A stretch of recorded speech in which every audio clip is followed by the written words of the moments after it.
And I remember crying out to God, and I said, I don't know what I'm going to do, because my wife has left me. I've lost my career. And I was about to be, and probably had just been, publicly arrested for misconduct in office and obstruction of justice. And I had suicidal thoughts and couldn't stop the drinking, and had just found out that I had gotten a lady pregnant. Through two separate avenues, one being through North Hills and one being through my employer, I was encouraged to go to Miracle Hill Overcomer Center. And I was also informed that for my good, I'm being disciplined out of the body at North Hills. At the time, I didn't understand, why would you discipline me out? I'm saying I need help. But at the time, it was a tool that God used to help me take seriously what steps had to happen in my life if repentance was going to take place. As this process was happening in Miracle Hill, my desire for my wife came back. At that time, she sent me a letter, said, you're now in a safer place to tell you that I'm going to divorce you. I didn't think you would be strong enough to hear you're going to get divorced before. I took it to the Lord, and I started praying about it. And because this now is somebody I want back, and I miss and I love.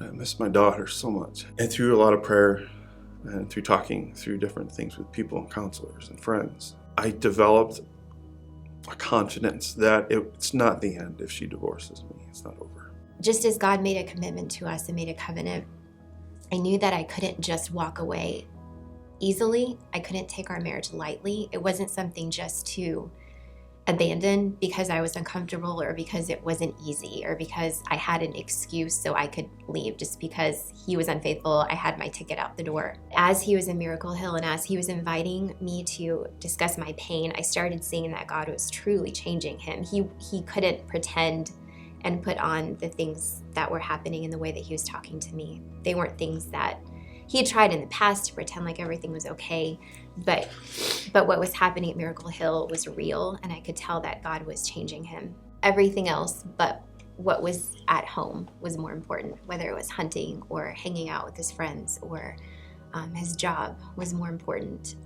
Since we've been back together, his heart has been toward his family and even toward me, that he's pursuing me. And I think that's a huge difference that Christ has made in his heart. He wants good things and he's not pursuing selfish things.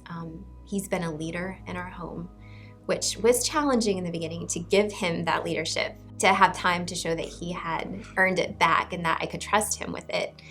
But God gave me some health challenges as my body crashed from the stress of the time that he was away, that I was weak. And I think God used that time to allow me to give back some of that leadership to him. Crystal has shown me more about God's heart. I grew up thinking of God in primarily masculine terms, but when he said he gave us his image, and it's reflected in both the male and in the female. And as I look at my wife, I have learned more about Jesus and forgiveness than anything else. What she's forgiven me for, nobody in their right mind would forgive their husband for. And Crystal loses credibility with people when she talks about how she's forgiven her husband. They look at her like, oh, wow, you need counseling. You should forgive that. There's something wrong with you. You're codependent or whatever.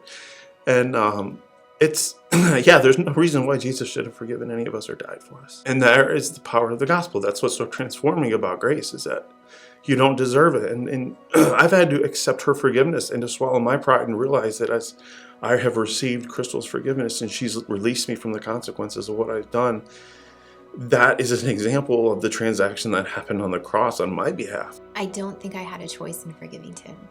As a believer, as someone who's been forgiven, I had to, and it's been a process. I forgave him in a big sense in that, we're living together as a married couple again, but it still happens constantly. And there are times where I still have to bring up and talk through hurt and pain.